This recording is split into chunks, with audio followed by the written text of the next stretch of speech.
बिस्मिल्लाहिर्रहमानिर्रहीम, अस्सलाम वालेकुम। Welcome back to my channel crack PPSC with उन्जा। आज की इस छोटी सी वीडियो के अंदर हम लोगों ने एक एमसीक्यू सीरीज स्टार्ट किया, या आप ऐसे कह लें कि इंपॉर्टेंट क्वेश्चंस की सीरीज स्टार्ट की है तमाम एक को लेकर, जिसमें हमने देखना है कि क्या क्या एग्जाम्स में हमसे पूछे जा सकते हैं क्वेश्चन। ठीक है, उसमें सबसे पहला जो मेजर मुझे लगा वो ये था कि हमारे पास आईओ और ईओ में क्या डिफरेंस है, ये हम लोगों को पता होना जरूरी है। इसकी एक वजह ये भी थी कि अभी कल ही मुझसे एक बच्चे ने हमारी व्हाट्सएप कम्युनिटी में पूछा कि जब आईओ और ईओ के पास सेम ही पावर्स हैं तो इनमें डिफरेंशिएट क्यों किया गया है, उनके स्केल में क्या फर्क है। तो ऐसे तो नहीं हो सकता ना कि एक को 11 स्केल दिया और एक को 14, तो दोनों में डिफरेंस ही कोई ना हो। तो इसलिए मैंने यहाँ पर कुछ आपके लिए डिफरेंसेस लिखे हैं जो इस एक्ट में आईओ और ईओ में बताए गए हैं। तो उस शुरू करते हैं। तो सबसे पहला डिफरेंस जो हमारे पास आईओ और ईओ में आता है वो हमारे पास है इंक्वायरी के हवाले से, कि जो हमारे पास आईओ है वो इंक्वायरी को इनिशिएट नहीं कर सकता। What do you mean by initiate? By initiate we mean to start, to commence, के इंक्वायरी को स्टार्ट करना, शुरू करना आईओ नहीं कर सकता।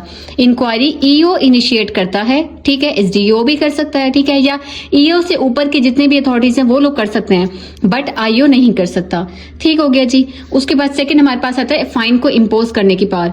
तो आईओ जो है वो फाइन को इम्पोज नहीं कर सकता आईओ, जबकि ईओ जो है वो फाइन को इम्पोज कर सकता है, बट अपनी ज्यूरिसडिक्शन में रहते हुए। ज्यूरिसडिक्शन से मुराद ये कि जितना इस एक्ट के तहत ईओ को बताया गया है कि सपोज आप 2 लाख तक जुर्माना लगा सकते हो, तो मैक्सिमम जो फाइन इम्पोज कर सकता है वो 2 लाख है, इससे ऊपर वो नहीं कर सकता, जितनी भी लिमिट उसे बताई गई है। ठीक है, लेकिन आईओ तो बिल्कुल ही नहीं कर सकता। उसके अलावा आईओ जो है वो ईपीओ भी इशू नहीं कर सकता। ईपीओ क्या है, हमने लेक्चर सीरीज में अपने पढ़ा है, इमरजेंसी प्रोहिबिशन ऑर्डर है, जबकि हमारे पास जो ईओ होता है वो ईपीओ इशू कर सकता है। उसके बाद नेक्स्ट हमारे पास है आईओ जो होता है वो रिमूवल ऑर्डर भी इशू नहीं कर सकता, जबकि ईओ जो है वो रिमूवल ऑर्डर इशू कर सकता है, and in case of movable encroachment, सिर्फ मूवेबल इंक्रोचमेंट के केस में।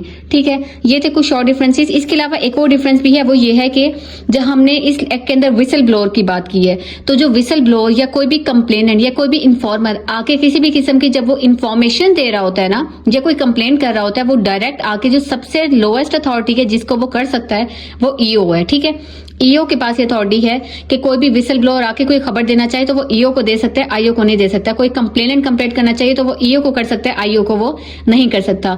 तो इस एक्ट के तहत ये तमाम डिफरेंसेस है जो मैंने आप लोगों को बता दिए हैं। तो अगर आप लोगों को इनमें से कोई भी ऐसा था जो नहीं पता था और अब पता चला है, तो फिर इस वीडियो को लाइक कर दीजिएगा और एक कमेंट कर दीजिएगा।